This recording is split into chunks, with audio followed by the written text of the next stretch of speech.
Notre pays traverse une période sombre. Toutes les contrées du pays sont en proie à un recul social. Le bilan est accablant. Ce n'est pas une opinion.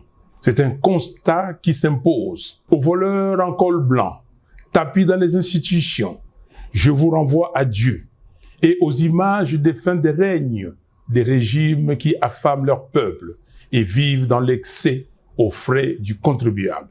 Les tribalismes primaires du régime divisent notre nation.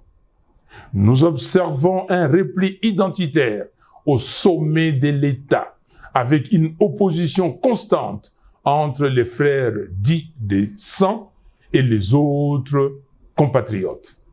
La pauvreté explose.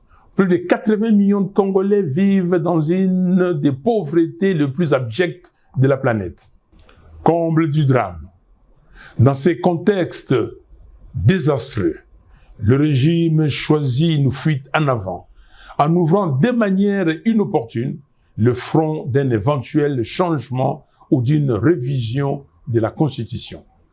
Les mots ne peuvent pas décrire à quel point je suis révulsé de voir une telle absurdité encouragée par certaines élites, des flatteurs qui vivent aux dépens de l'État.